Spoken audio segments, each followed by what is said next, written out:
Bom dia, eu sou Luiz Felipe Calduro. E eu sou o Theo Muder e hoje estaremos apresentando nosso trabalho de conclusão de curso, o TCC.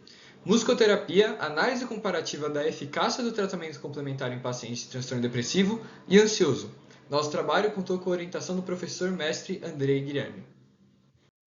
Antes de começarmos, aqui está presente exatamente o caminho de confecção e que será seguido aqui na apresentação de nosso TCC.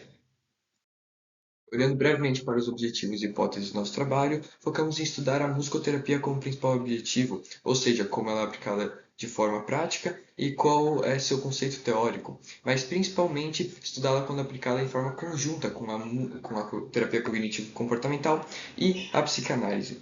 Como principal hipótese, então, tivemos de que a psicanálise e a terapia cognitivo-comportamental apresentam mais chance de êxito no processo de melhora do paciente quando aplicadas em conjunto com a musicoterapia.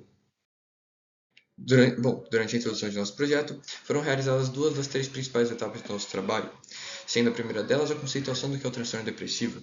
Vimos então, quando ele primeiro foi conceituado, a visão do ser humano sobre ele com o passar da história e quais são as vertentes conhecidas dele nos dias de hoje.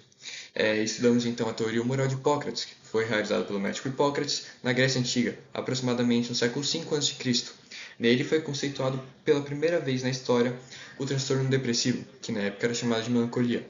Logo após, passamos brevemente sobre o transtorno depressivo na época da Idade Média.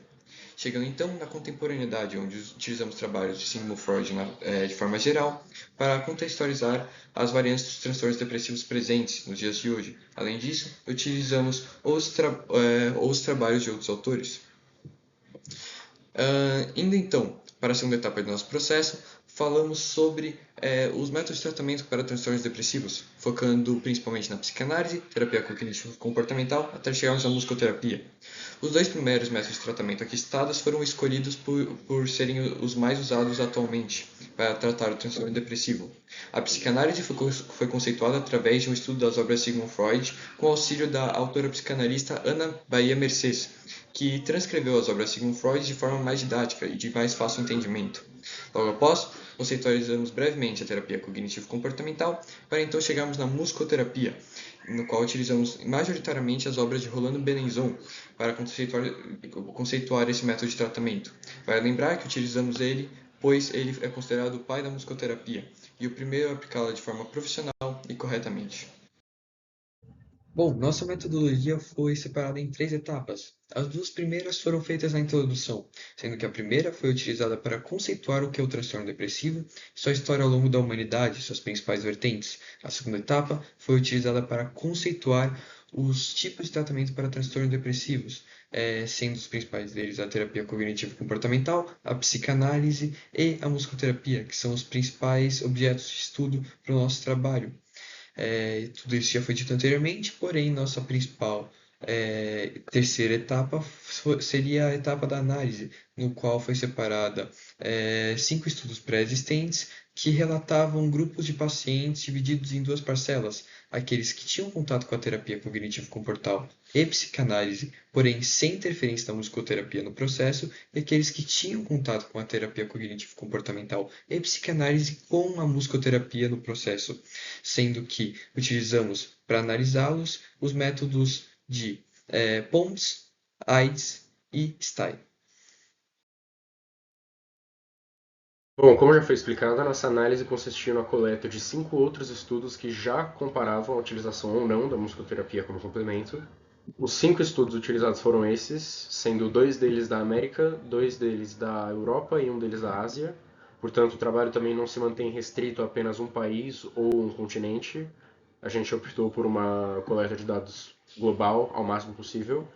E como cada um desses estudos utiliza uma métrica diferente, sendo as 3 já explicadas também, o PONS, STAI e ADS, a gente optou pela conversão dos dados finais em porcentagens e pela elaboração de uma diferença ajustada que leva em conta não só a diferença numérica entre os valores finais, mas também a diferença inicial.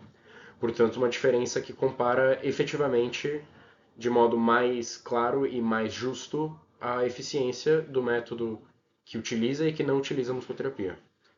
E, bom, a nossa análise chegou na conclusão de que a musicoterapia, quando utilizada como complemento, ela pode melhorar a eficácia do tratamento terapêutico entre 8 e 46% quando se trata da redução dos índices de depressão e ansiedade no paciente.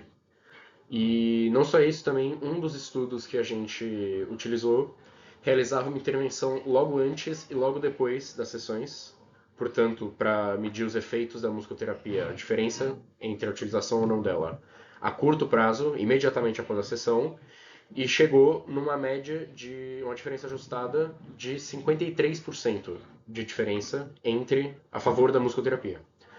Portanto, a nossa análise conclui que não só a musicoterapia possui um grande valor a longo prazo, como ainda maior a curto prazo.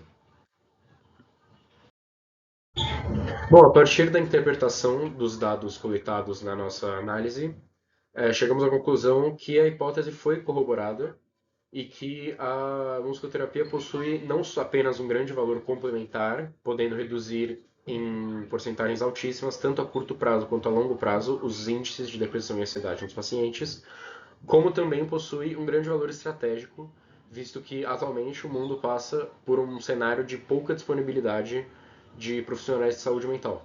E a inclusão de mais uma área de profissionalismo dentro da área de saúde mental pode auxiliar os 6% da população mundial que necessita de acompanhamento psicológico.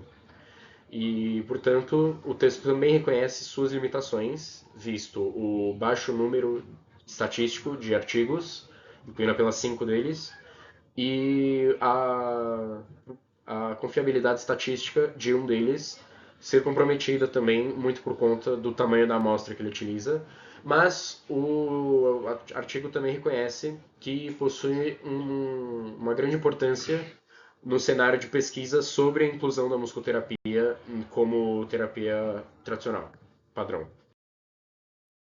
Bom, nas principais referências utilizadas no artigo, a gente optou por colocar os 5 artigos utilizados na análise, visto que o nosso trabalho inteiro gira em torno deles e que se não fosse por eles, nosso artigo não existiria. E, bom, basicamente é isso e muito obrigado pela atenção.